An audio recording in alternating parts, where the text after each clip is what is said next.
আকাশবাণী কলকাতা। স্থানীয় সংবাদ পড়ছি শুভ্রা চক্রবর্তী। রাজ্যে আগামীকাল চতুর্থ দফা ভোটের আগে আজ প্রচারাভিযান জমে উঠেছে।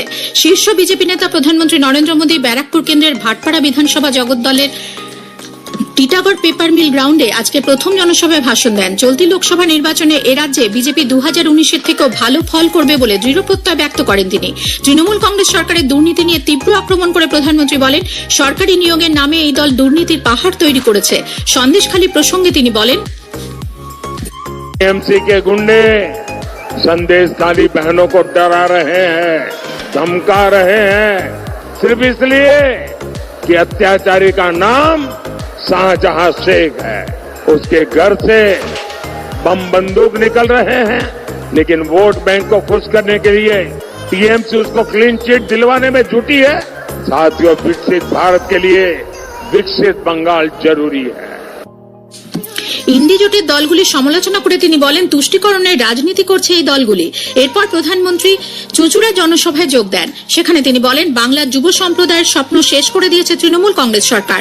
পান্ডুয়াতে সম্প্রতি বোমা ফেটে এক বালকের মৃত্যুর প্রসঙ্গ উত্থাপন করেন তিনি। এরপর হুগলির পরশুরায় এবং বিকেলে হাওড়ার সাঁকরাইলে প্রধানমন্ত্রীর আরও দুটি জনসভা রয়েছে।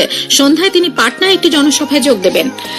লোকসভা নির্বাচনের প্রচারে তৃণমূল কংগ্রেস নেত্রী মুখ্যমন্ত্রী মমতা ব্যানার্জি আজ দুটি সভা করবেন। তার প্রথম সভা ব্যারাকপুরে লোকসভার আমডাঙ্গায়। তৃণমূল নেত্রী প্রধানমন্ত্রীকে তীব্র আক্রমণ করে বলেন, ইউটিউব খুলুন, বাবুর জয়গান, টিভি খুলুন, বাবুর জয়গান, কাগজ খুলুন, বাবুর জয়গান। মনে তো দেশে যেন কেউ নেই। এটা কখন হয় জানেন? যখন দেশে মাৎসরায় অবস্থা হয়।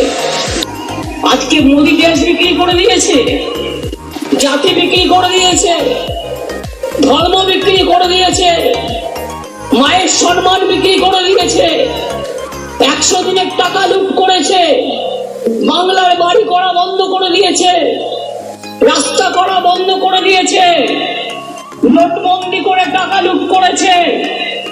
মানুষ খেপেও বাঘ শুনেছেন, চাকরি খেপেও বাঘ শুনেছেন। এরপর উলুবেড়িয়া লোকসভায় তৃণমূল প্রার্থী সাজদা আহমেদের সমর্থনে মুখ্যমন্ত্রীর আরও এক জনসভা করার কথা রয়েছে।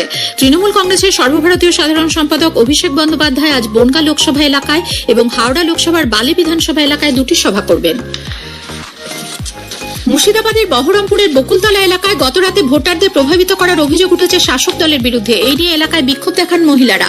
তাদের অভিযোগ, কয়েকজনের শ্লীলতাহানিও করা হয়েছে। খবর পেয়ে ওই কেন্দ্রের বাম কংগ্রেস জোট প্রার্থী অধীর চৌধুরী ঘটনাস্থলে গেলে মহিলারা তাকে ঘিরে বিক্ষোভ দেখাতে থাকেন।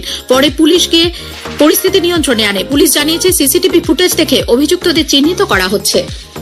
দক্ষিণ 24 পরগনার কুলতলি চুপড়িঝাড়া পঞ্চায়েতের সিপিআইএম সদস্য নাসির উদ্দিন মণ্ডল তৃণমূল কংগ্রেসে যোগ দিয়েছেন। জয়নগর কেন্দ্রে তৃণমূল কংগ্রেস প্রার্থী প্রতিমা মণ্ডল ওই এলাকায় প্রচারে গেলে নাসির উদ্দিনের হাতে দলীয় পতাকা তুলে দেন তিনি। এদিকে ভোট প্রচারের শেষ দিনে গতকাল রানাঘাট কেন্দ্রে তৃণমূল কংগ্রেস প্রার্থী মুকুটমণি অধিকারীর স্ত্রী স্বস্তিকা ভুবনেশ্বরী বিজেপিতে যোগ দিয়েছেন। চতুর্থ পর্ব ভোটের আগে গতকাল বীরভূমের ইলাম বাজারে এক বিজেপি কর্মীর বাড়ি থেকে পুলিশ ধারালো অস্ত্র উদ্ধার করেছে। বিকাশ মেটে নামে বিজেপি নেতাকে গ্রেপ্তার করা হয়েছে। রেলের আবাসন সহ বিভিন্ন বিষয় পর্যবেক্ষণের জন্য দক্ষিণ পূর্ব রেলের জেনারেল ম্যানেজার অনিল কুমার মিশ্র আজ খড়গপুরের ডিআরএম অফিসে পৌঁছলে স্থানীয় তৃণমূল কংগ্রেস কর্মী সমর্থকরা তার গাড়ি ঘিরে ধরে বিক্ষোভ দেখান। ছুটির দিনে তিনি কেন এসেছেন এই প্রশ্ন তোলেন তারা। তাদের অভিযোগ, শ্রী মিশ্র নির্বাচনের প্রচারের কাজ করছেন। আরপিএফ বিক্ষুব্ধ জনতাকে সরিয়ে দেয়। আগামী 1 জুন সপ্তম দফার নির্বাচনে কলকাতা পুলিশের অধীনে 5টি লোকসভা কেন্দ্রের নির্বাচন অবাধ এবং শান্তিপূর্ণ করতে কয়েক হাজার রাজ্য পুলিশ ছাড়াও 200 কোম্পানি কেন্দ্রীয় বাহিনী ব্যবহার করা হবে। পঞ্চম দফা নির্বাচনের পর থেকেই ধাপে ধাপে এই বাহিনী কলকাতা পুলিশের বিভিন্ন এলাকায় এসে পৌঁছবে বলে মুখ্য নির্বাচনী আধিকারিকের দপ্তর সূত্রে জানানো হয়েছে।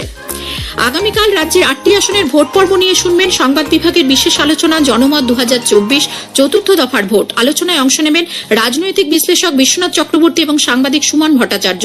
সঞ্চালনায় সংযুক্তা সিংহ। অনুষ্ঠানটি শোনা যাবে রাত 8টা 5 থেকে গীতাঞ্জলি এবং 107 মেগাহার্টজ প্রচার তরঙ্গে।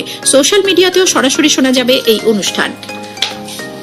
জোড়া ঘূর্ণাবর্ত বঙ্গোপসাগর থেকে জলীয় বাষ্প বাতাসে প্রবেশের ফলে রাজ্যের সব জেলায় বজ্রবিদ্যুৎ সহ বৃষ্টির পূর্বাভাস দিয়েছে আবহাওয়া দপ্তর।